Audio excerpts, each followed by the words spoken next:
On this week's 51%, we hear from actress Terrease Aiken about how Hollywood's stalled SAG-AFTRA strike is impacting journeyman actors, and we get a sneak peek at a new independent short film starring ballerina Misty Copeland. We also study up on the history of women in hip-hop with University at Albany professor Janell Hobson in light of the genre's 50th anniversary. Women are often left out in many of these historical narratives. I'm Jessie King. It's all up next on 51%. I was standing around like one of those girls I had seen in a movie. The whole world was a movie back then. I had my sunglasses on, I wanted to be seen without seeing shy Lolita. I wasn't really in it, I didn't really get it. You're listening to 51%, a WAMC production dedicated to women's issues and experiences. Thanks for tuning in. I'm Jessie King. It's been a big summer for movies. Just recently, Barbie topped $1 billion at the box office, making director Greta Gerwig the only female director to solely direct a movie of that blockbuster size. But it's also been a summer of very little production and tense relations between the major studios and streaming companies and the people who actually make their content. The Writers Guild of America launched its first strike in over a decade earlier this year, and for the first time in over 40 years, the main labor union representing actors and artists, SAG-AFTRA, also went on strike. I'll let our first guest get into the details of why, but as of this taping, the strike is about to hit its 100-day mark with no end in sight.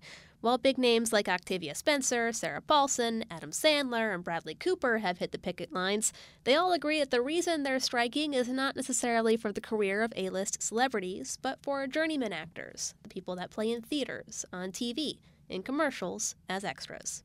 16 minutes. You were supposed to be in my office 16 minutes ago. People like Terrease Aiken. Aiken is an actress and harpist who has been steadily building her career on the stage and in commercials over the years, and just as she felt she was in a good enough place to join SAG-AFTRA, the union went on strike. But Aiken says she is very much on board, and she discussed her reasons for striking with our associate producer, Jody Cowan.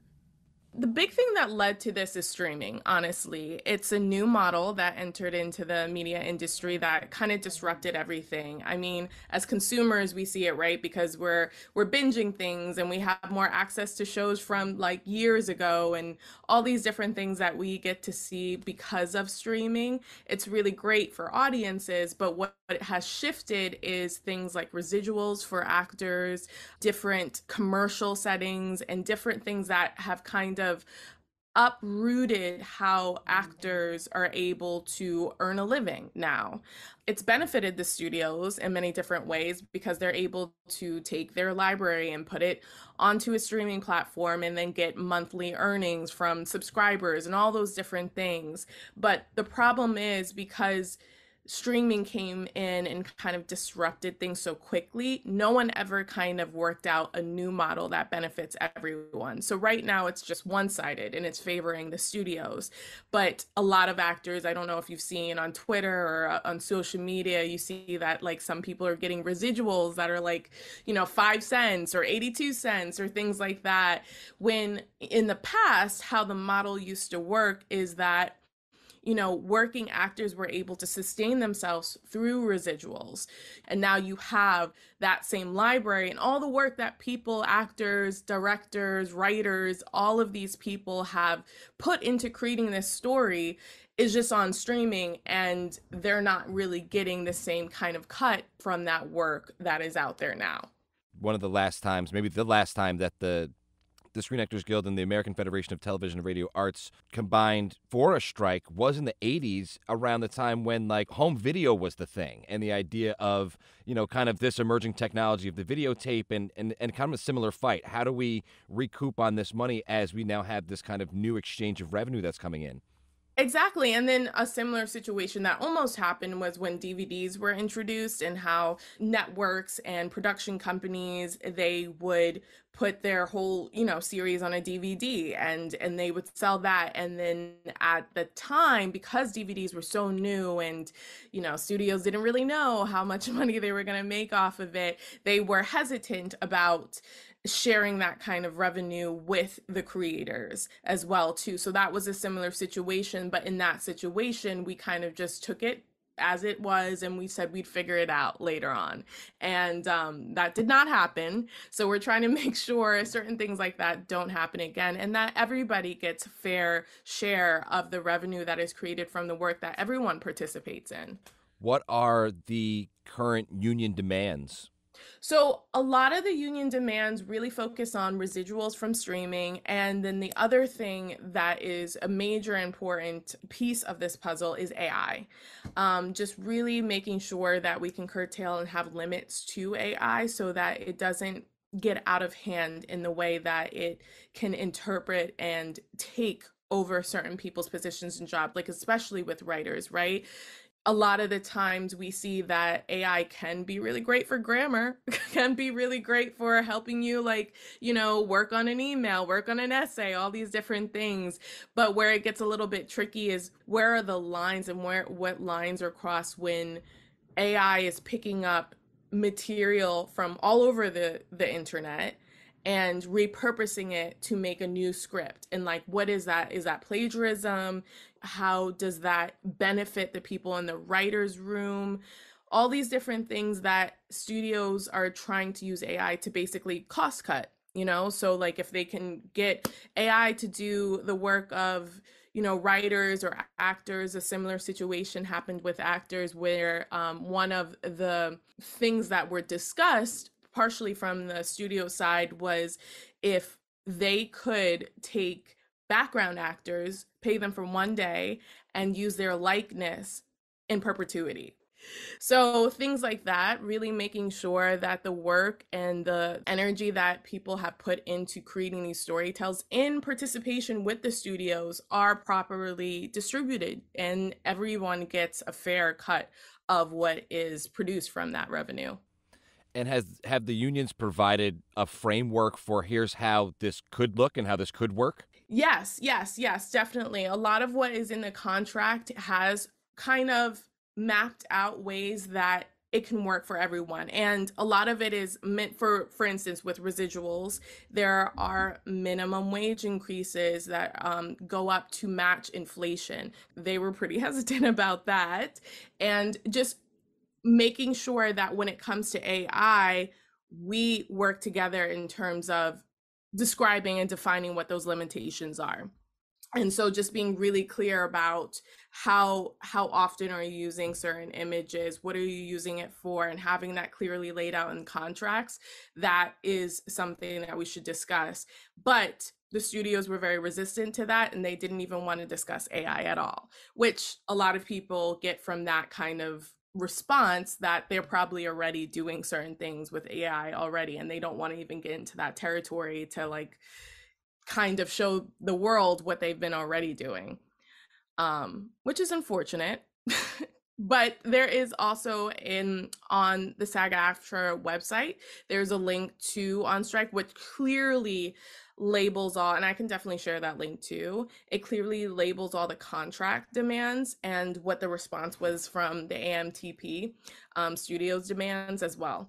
We're in strike mode now. How has things kind of been for you? Yeah, things are slow. But I kind of made the decision when I joined SAG, like I said, I was in a position where if the strike happened, I knew that I was shifting my weight anyway to creating more of my own content, connecting with other creatives, focusing on my other businesses and getting that foundation ready. So when the strike ends, because it will end, it always ends, everything always comes to an end. We're just hoping that everyone's going to get what they want and we reach a fair, equitable agreement. Because of that, I already set things up where I could kind of distract myself and not get too down the wormhole. But, I've just been out there on the picket line supporting myself, my fellow actors. It's been really great meeting my fellow union members and just really kind of investing into my own creativity, right? One of the biggest things that are coming up is SAG has actually given out a lot of interim agreements to independent production companies. So what we're seeing is a lot more independent production companies outside of the studios, creating their own work. And they've actually been able to meet the agreements that are in this said contract that the studios are having a problem dealing with. So we know that the contracts and the offerings and the deals that we're offering and negotiating are reasonable. We might be seeing more independent and newer work, which that's exciting, right? That was actress, harpist, and SAG-AFTRA member Terrease Aiken speaking with our associate producer Jody Cowan. You can learn more about her work at her website, terreaseaiken.com. Now, while the strike has largely stalled production, it hasn't derailed this lineup of summer blockbusters or film festivals. Right now, a new short film starring ballet dancer Misty Copeland is making its way around the circuit.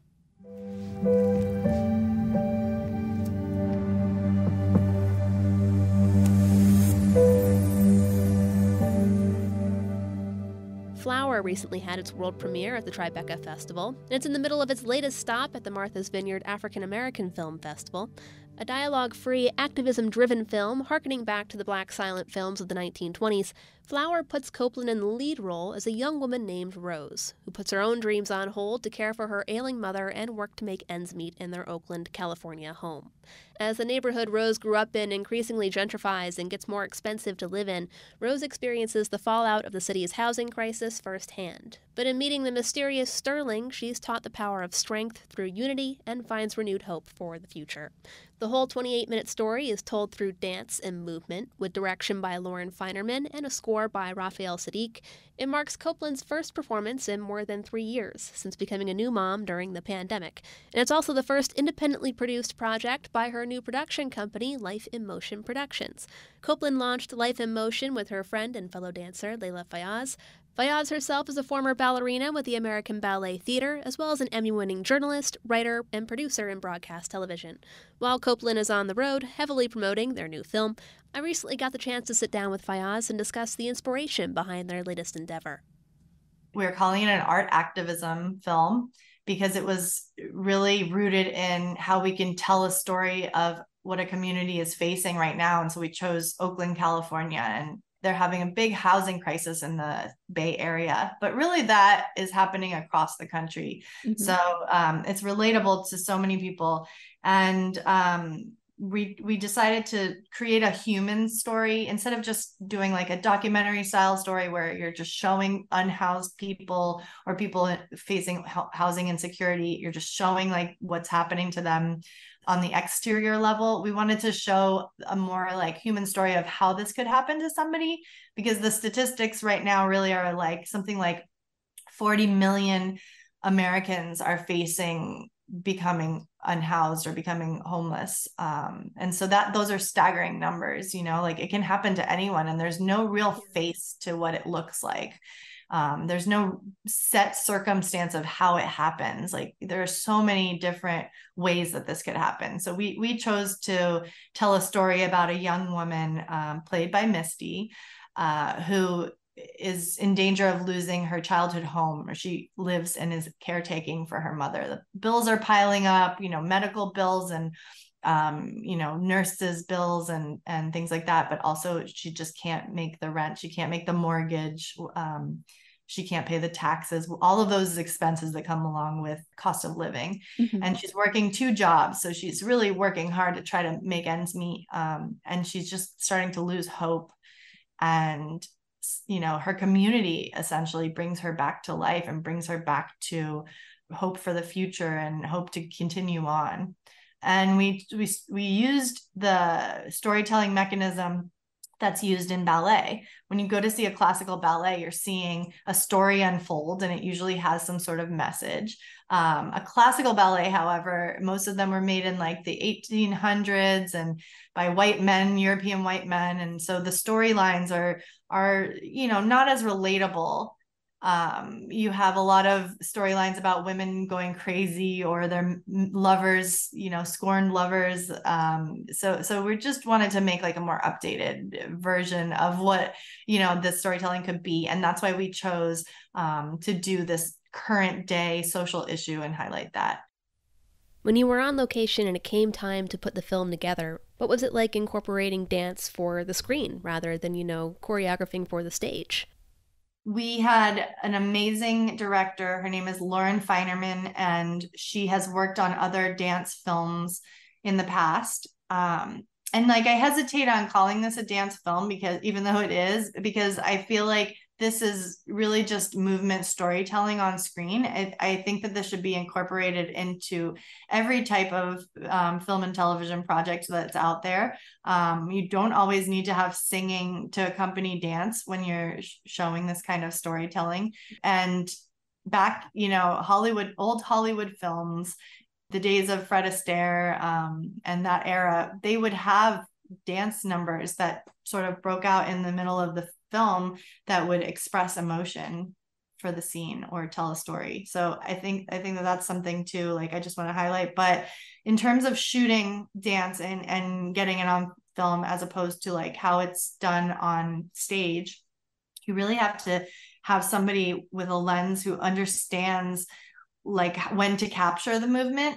You don't want to get, if somebody's jumping, you want to get them midair in that pose. You don't want to have them like in this awkward, like fall, landing motion, or you want to have the feet and the arms in the frame and have them in positions that are beautiful and things like that. So you're basically capturing these moments that the eye would capture when the performance was on stage. But because you're eliminating all of that and of course editing and things like that, and the frame of the camera is different than, just the naked eye watching on screen, you do have to have somebody who really has a knowledge of movement and dance and how to capture it. And so we were lucky to have our director, Lauren Feinerman. Most people that we're showing it to probably have never seen a ballet. So we weren't sure at first if people would be able to take in this type of storytelling. But we've now shown it, I think, in about 60 different places and several different film festivals. And it's been so incredible to see the reception of the film, how people are, their reactions and their feedback. And even, seeing a 3-year-old watch the film. There was one school that we went to where the kids were as young as 3. We kept looking back to see how they were taking it in and if they were able to follow the story and if they were going to get bored or not. And I tell you, the kids, the 3-year-olds, were just completely engaged. This is the first major independent project from your new company.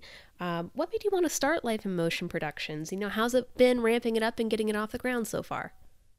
I think, Misty and we started Life in Motion Productions as 2 female founders, hoping to drive change in the industry and also bring another voice, another layer, and another representation to the way that artists are depicted on screen. We're also women of color, representative voices we want to make sure are shown on screen, not just to fill a quota, not just to have, okay, we have half the cast is, people of color or people with disabilities or etc. It's also, what positions are those people in? You want to show diversity in positions of power, positions of beauty, positions of strength, positions of intellect. Those are all things that need to be considered. So it's not just like, okay, we're going to make sure we have this many people on set or this many people on screen. Mm-hmm. I think we really need to pay attention and focus on like, well, what roles are they in? What roles are we allowing people to have the opportunity for? And I would say it's not easy being female founders and taking on such a big task. But I think the more that women band together and work together to work towards these goals, the better it will be. There's strength in numbers. We have friends in other production companies, other females. We're not competing with them, as sometimes the media tries to make women pitted against each other. Where if anything, we promote what they're doing and they promote what we're doing, and we hope to make enough seats at the table for all women to succeed. Leila Fayaz is the co-founder with ballerina Misty Copeland of Life in Motion Productions. Their first independent short film tackling the nation's housing crisis through the medium of dance is Flower, starring Copeland in the lead role. You can follow the project and find out how to host a Flower screening near you on their Instagram page at Life in Motion Productions. We'll also have a link where you can view the trailer on our website, WAMCpodcasts.org. Leila, thanks so much for taking the time. Thank you. Thanks so much, Jessie. It's good to meet you.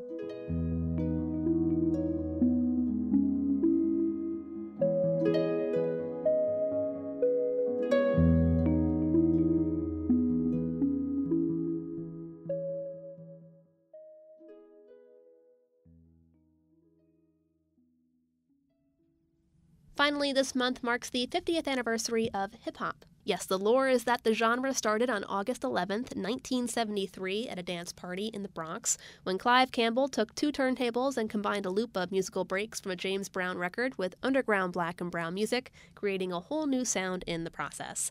That party, depending on who you ask, kickstarted all of the rappers, breakdancers, graffiti artists, and designers we know and love today, from Ice-T and Queen Latifah to Beyoncé, Drake, and Cardi B. But a lot of what people forget to mention about that party is that it was Campbell's sister, Cindy, who threw it. Women have played a role in hip-hop from the beginning, and our last guest has been highlighting their impact on the genre for Ms. Magazine. In her public hip-hop syllabus, University at Albany professor Janell Hobson gives readers a rundown on some of hip-hop's biggest names, how it spread across the world, and how women had to create their own space within the culture. She says in many ways, women are hip-hop's culture bearers.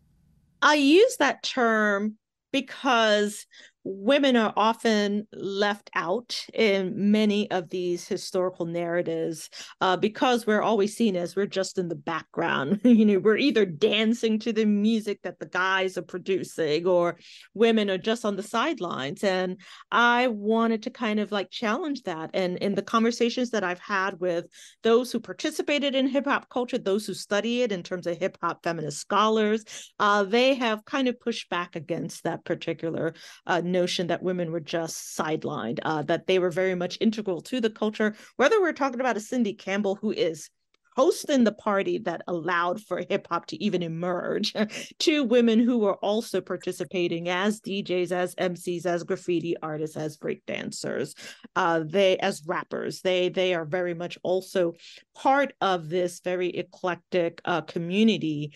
And even if we are just going to talk about women on the sidelines, women in the background, their roles are also equally important because it is very much their presence that has shaped so many of the more controversial acts in terms of sexual politics within hip hop music. Many of the kind of controversies and as well as the pushback that we've had against hip hop has much to do with the way women and girls have been represented in the genre. So even just in that space, we are also important. Now, culturally speaking, my colleague, Kira Gaunt, she's also a professor in women's gender sexuality studies, as well as music at the University at Albany. And she, her work has been very important to looking at how Black girlhood in particular provided the kind of sound space for the music that we recognize in terms of hip hop beats. So she makes an argument in her book, The Games Black Girls Play, that a lot of that jump rope, hand clapping, rhyming that young girls were doing in the neighborhoods, on the streets, whether they're playing double dutch or any of their games, provided the kind of soundscape that hip hop can then borrow from. And so that is very much bearing the culture, right? Just in terms of that level of Black girls to Black women who are hosting the space. So who would you say was the first female rapper? I'm sure everybody has maybe different views about who came first, but in your research, who did you find as the first person out there? The first female rapper who's recognized is Sharon Green, who went by the alias Sha Rock, MC Sha Rock. She was part of a group called Funky 4+1. If there was any breakout, perhaps I would say the moment goes to Roxanne Shante. Back in 1984, she did this diss record called Roxanne's Revenge, which was in response to a very popular song that year called Roxanne, Roxanne. Roxanne Shante, what she did is she decided to take on the persona of the woman who is being rapped about, and she decides to give that particular character subjectivity, really, and giving that character a voice. So she comes onto the scene and raps as if she is the woman responding to what the guys are saying about this young woman. So that's an important part of women's hip hop history. Not long after that, you have a group like Salt and Pepper, who is much more widely known. They came out also, they started just like with Roxanne Shante as a kind of diss track. They did a diss record in response to Slick Rick, Dougie Fresh. They did a piece called The Showstopper, and that launched them before they did one of the first records to sell very well in terms of women artists. And after that, you started seeing other women artists. So MC Lyte also is selling well. Later on in the 80s, Queen Latifah makes her debut. Moni Love, who raps alongside Queen Latifah on Ladies First, which is very much a feminist anthem. And so that is how you can trace women's involvement in hip hop music. And now we're at the 50th anniversary, and how has the genre and the culture changed in the past 50 years? How are today's female artists in hip hop different from, say, Salt and Pepper? Well, the culture is vastly different because hip hop has permeated so many different communities. So what was at the base of hip hop when it started, whether we're talking about James Brown and funk music and, Black girls and the games they play in terms of urban settings, that might be very specific to New York City. But once you start permeating in all these other areas and these other regions, it's going to pick up on different sounds. So hip hop is going to change. That is inevitable, just in terms of who's listening and who's participating. Now, in terms of mainstream pop music, I think the landscape is very different because now we have so many more women rappers who are on the scene. I don't want to say they're dominating because they're prominent, because there's still this idea that most of the prominent women rappers still have to follow a kind of prevalent script that is pretty hypersexualized. So you have the Megan Thee Stallion, you've got Cardi B, and then you have others who are coming out like Lotto and Ice Spice and, all kinds of very interesting women artists who I think are doing some very interesting things with what they are expected to do within the scene. But I think there is still an emphasis on hypersexuality.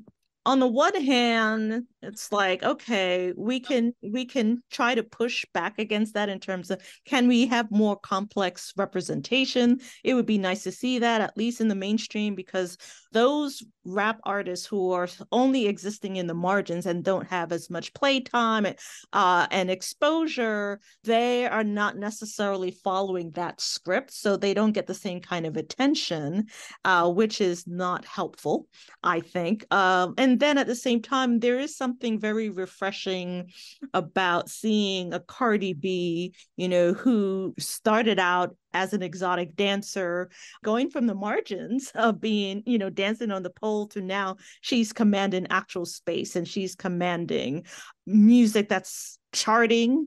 I think that's a big deal, to think about the ways in which they are now in very prominent space, and they're not just background. They have a voice, they have the microphone, even if they're throwing it like Cardi B, they are definitely positioned in a very different way. Now, when you put this series together, you spoke with people from all over the industry.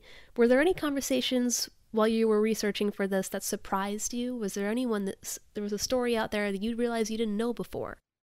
Yes, definitely. The ones that stood out for me, I would have to say, is Dee Barnes and Drew Dixon. These were women who were very much a part of hip hop culture. More or less, they were on this, not so much the performance side as they were, I won't even say behind the scenes. So Dee Barnes, she hosted a hip hop show back in the late 80s, early 90s called Pump It Up. And so she was doing some very important hip hop journalism before that even became a thing. And I thought that was interesting in terms of her own experiences of having, suffered assault by a more prominent rapper who took issue with an episode of her show. Drew Dixon is also someone who was a record executive, A&R basically they developed new talent, and that was her work. That was the kind of work she was doing. And of course, that placed her in a position to work with so many interesting artists and to discover some of the legendary artists that we know now. But she left the industry due to sexual harassment and sexual assault. And she talks about her experience in a documentary that aired on HBO Max called On the Record. And so some of what she had to say, I found really eye-opening in terms of just how Me Too has been around long before that became a thing. And that's still something that we're struggling with in terms of behind the scenes, being able to have more women who are in positions of power in the industry, which I think would make a difference. It would make a difference in terms of being able to push beyond just your typical hypersexual representation that we're seeing. Janell Hobson is a professor in the Department of Women's, Gender, and Sexuality Studies at the University at Albany. She's also a frequent contributor to Ms. Magazine, and her latest series is Turning 50, looking back on the women in hip-hop. You can check it out and learn more at msmagazine.com.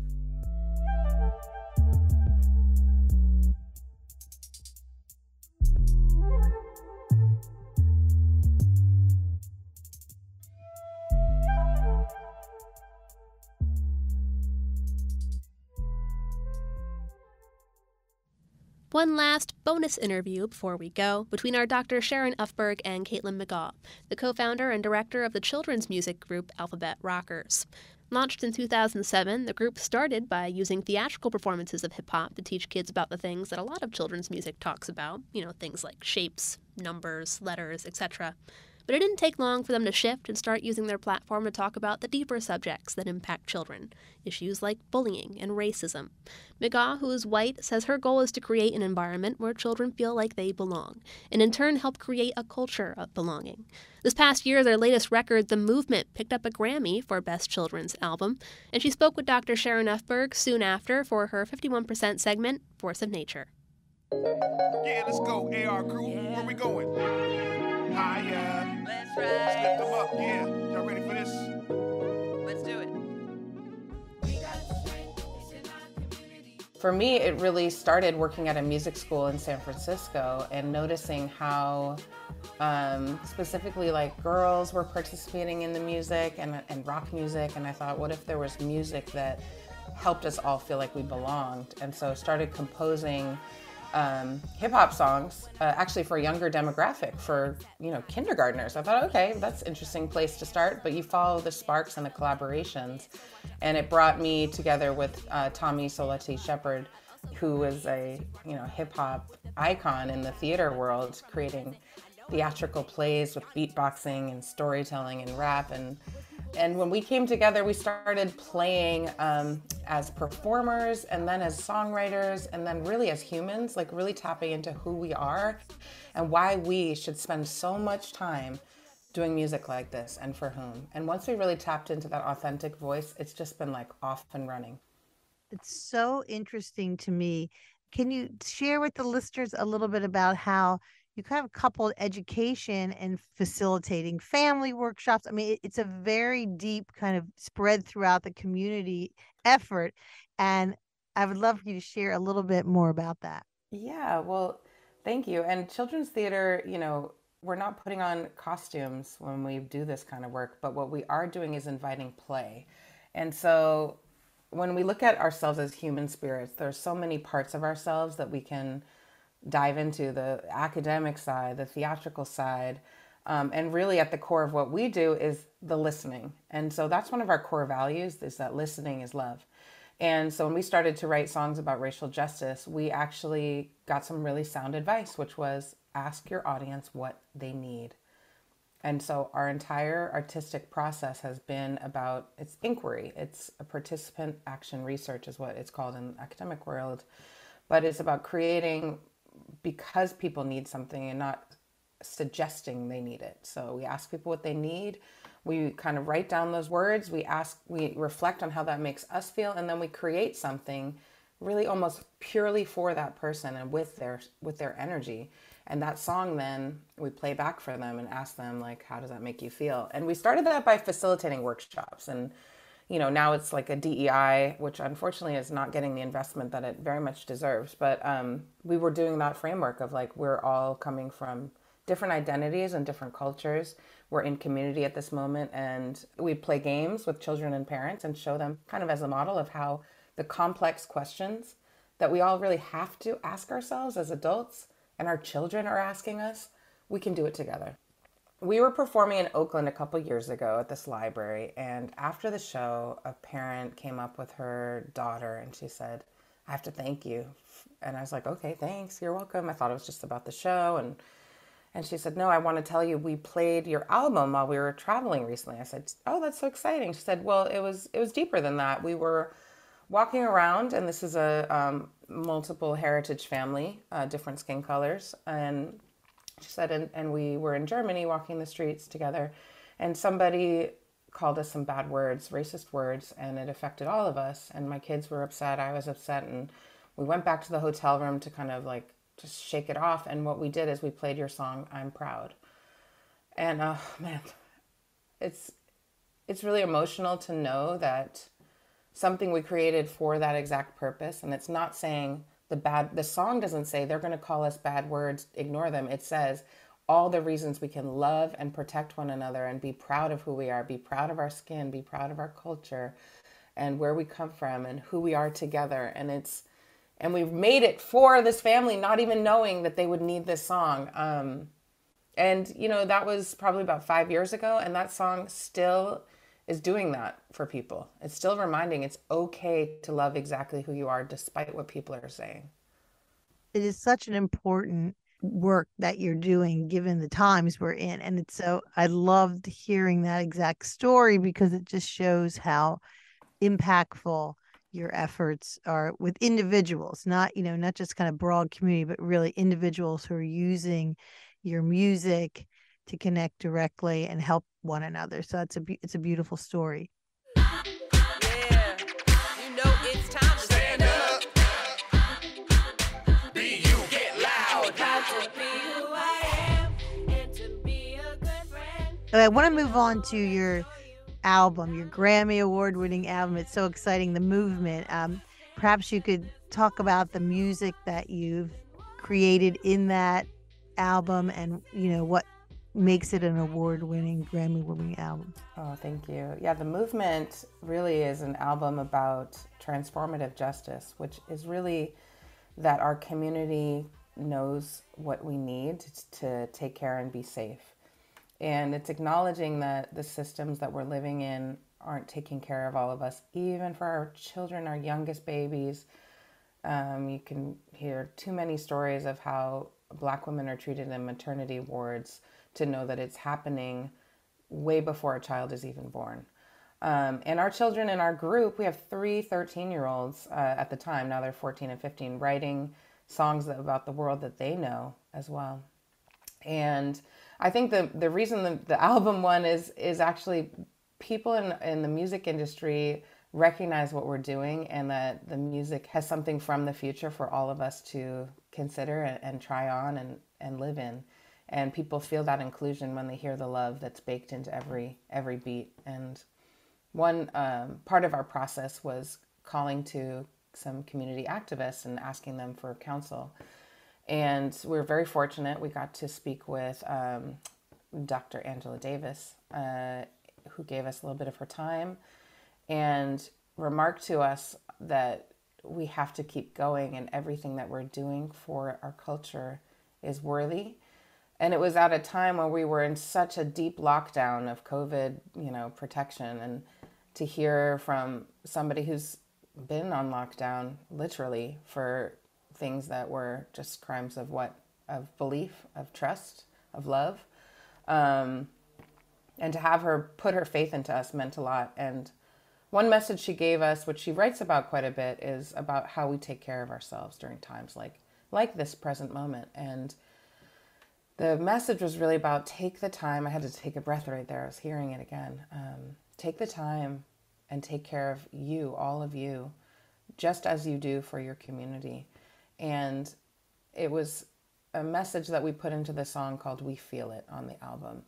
And every time I sing it, I really look into the audience or when we play it, I have families tell me, like, you wrote this for me. I know you did. And that's a reflection on how we always are asking people what they need. And whatever you feel in the world is okay. Your deepest isolation, your fears, we feel it too. Take care of yourself so that we can show up together. That's kind of the deep message of that song. You know, as a white woman in social justice work, I think your work is so powerful and important. And I would love for you to share maybe just a piece of advice that you would give other women who are feeling compelled to step out of their comfort zone, perhaps, and join the effort. I've been just highly fortunate that listening has been a tool for me, and that when I show up in any conversation, listening is at the core. So understanding that even sometimes presence as a white person in a room may not be of service. It may not be a place that you're needed at that time, and being okay with listening and saying, I trust that that's the truth. So for me, it's an everyday, what are you reading? How are you reading it? When we share stories at the dinner table, if you notice anything that crunches with values that are emerging for you, how do you hold that with your family, and how do you address it? And these are daily practices in anti-racism that can start in the way that you read a storybook with your child at night. It can be how you enter a meeting. It can be how you enter a store in community. Knowing that our presence sometimes can be a reminder of the constant oppression that we live in. And so it's giving a little space to be less personal about what it is to inhabit these bodies, and also more conscious of how love can show up. Truly, it has to start from very deep within, so that there's an authenticity that transforms our bodies and the way they have moved in space unfairly. Thank you so much. That was Kaitlin McGaw from Alphabet Rockers. And this is Dr. Sharon Ufberg on Force of Nature for 51%. Thanks for listening to this week's 51%. 51% is a national production of WAMC Northeast Public Radio in Albany, New York. It's produced and hosted by me, Jesse King. Our associate producer is Jody Cowan, and our theme is Lolita by the Albany-based artist Girl Blue. To hear today's episode in full, just a reminder that you can tune in anytime at WAMCpodcast.org, and you can stay in the loop by signing up for WAMC's weekly newsletter Airwaves at WAMC.org. We hope you'll join us next week. Until then, I'm Jesse King for 51%. I was every single girl, I was nobody else, I was so sure of myself. I was 15 and a half, he was a hollow laugh. And I lost my cool somewhere along the way. At night, down the hallway, I had to learn how to look away. I lost my cool, no electricity, hot rain on the concrete, sweet melting little girl dreams. They said, oh, I want a big life, not a house that could have been like.